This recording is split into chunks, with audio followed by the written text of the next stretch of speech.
Masakit sa akin yon. Kasi, alam niyo yon, parang hindi naman kasi dapat ginagawa sa inyo yan.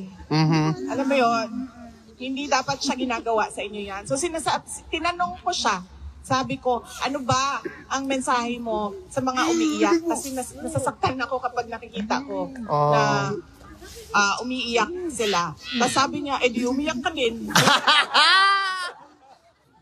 Bitaw, nga hindi nga buka mo hilak. So, the usual na, alam niya na, yung sense of humor niya. So sabi niya, di umiyak ka din. Then sabi ko sa kanya, alam mo, wala akong masasolve na problema kung iiyak ako.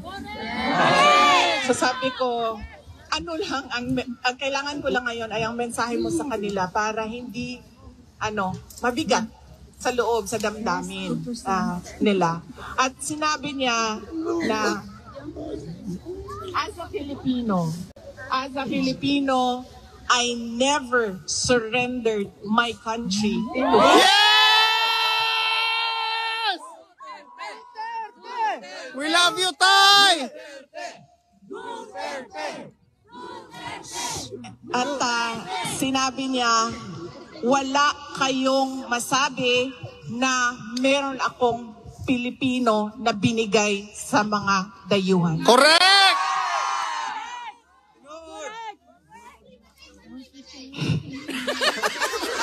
So yun ang mensahe. Iyan ang bodyguard, guys. Na gusto niya daw malaman ninyo na hindi niya daw talaga.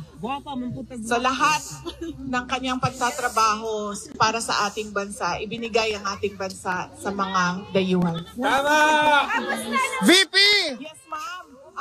Sabi ko nga kanina dito sa interview na sinabi naman niya, I just miss Filipino food. Yeah!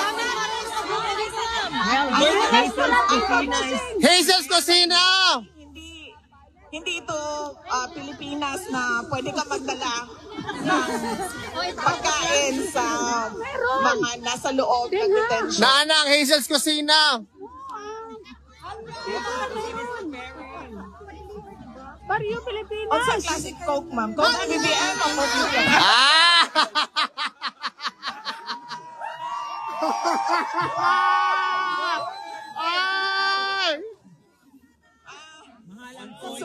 Special shoutout sa naghahawak ng ating speaker dahil hindi tayo magkakaroon. Shoutout! So, weekend daw nasa Germany. Daghang salamat. Unsang pangalan sa restaurant para ma-promote? Hazel's Cocina! Enzo Restaurant sa Berlin. Hey! Thank you, guys. Thank you sa support. Yes, oo. Siguro when we meet sa 23, pangutana din ni... Sorry.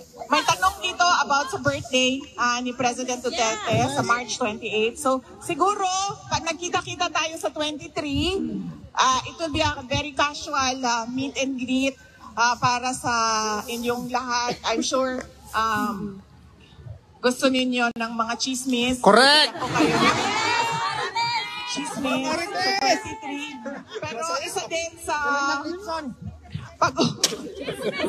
Isa din noon mga chismos talaga mo. Naglalambot kami kung walang chismis. Di ba may chismosa, ma'am? Di may mangari. Grabe. Grabe ka chismosa ang mga Pilipino. Nakabalo mo.